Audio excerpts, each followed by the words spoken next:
you ever really stopped to think about what time is? I mean, sure, we check our phones, we set our alarms, we basically live by the clock.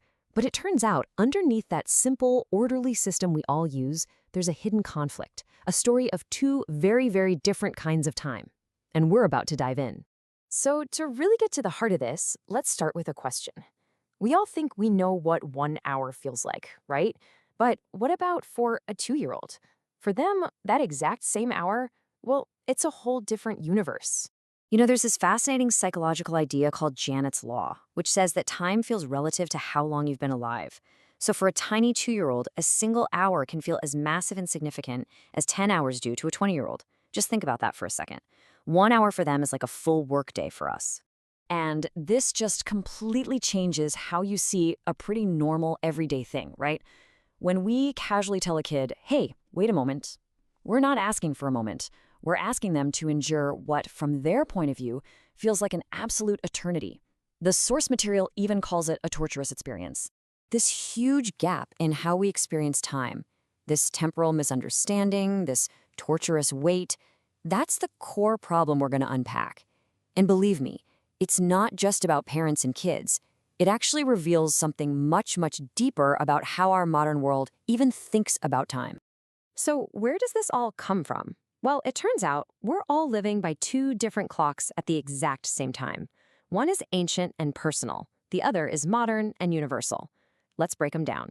First up, there's experiential time. This is the OG human clock. It's not about numbers on a screen. It's about what you can see and feel. The sun coming up, the seasons changing, the rhythm of a river flooding, even the beat of your own heart.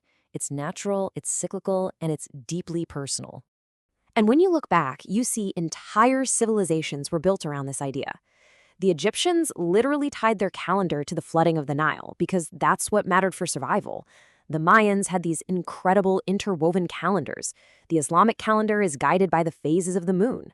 For them, time wasn't some abstract thing. It was a shared story tied to nature and ritual.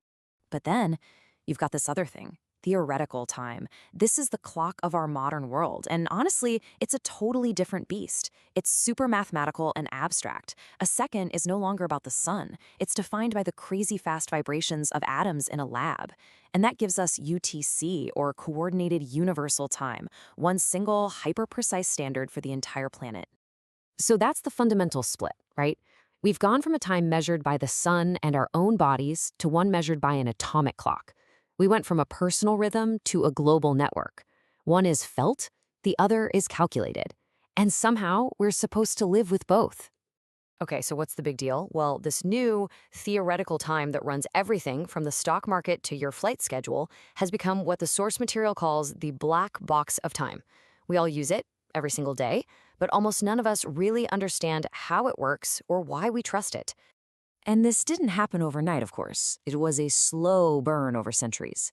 We started with ancient calendars tied to the stars. Then came mechanical clocks, a huge deal in the 14th century. Then came standardized railway time in the 19th century so the trains would stop crashing. But the real game changer was 1967, when we literally redefined what a second is based on atomic physics. And today, that time, UTC, is the invisible engine running our entire world. And that right there is the black box. We are all living inside this incredible, precise system of time, but its actual structure, the why of it all, is totally invisible. We just accept it. 3 o'clock is 3 o'clock because, well, it just is. The source makes this powerful analogy. Just like ancient people accepted that time was based on myths or rituals, we modern folks accept the authority of the atomic clock without having any clue about its abstract scientific origins. We just trust the system. So the big question is, what do we do about this? How do we fix this disconnect?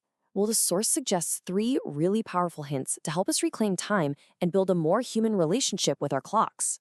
The whole strategy really boils down to 3 key areas. First, education, to build our awareness. Second, design, to literally reshape the world around us. And third, technology, to help us make that black box a little less black. First up, education. And this isn't just about history class. Imagine if we learned about different ways of tracking time, like the Islamic or traditional Japanese calendars. But more importantly, it's about teaching empathy, especially in childcare. If we can just understand that a kid's sense of time is completely different from ours, we can reduce so much stress for them and for us. Second, we can actually design our world differently. Think about it. Public spaces with play areas in waiting rooms, restaurants with quick, kid-friendly menus. These things aren't just nice. They're a form of time-aware design. The source calls this a democratization of time, making spaces that work for everyone's internal clock, not just the rigid schedule of an adult. And finally, technology. Let's talk about the clock you probably look at dozens of times an hour, the one on your phone. It's incredibly precise, right? Down to the second. But it tells you absolutely nothing about the natural world around you. It's totally disconnected from our human experiential clock.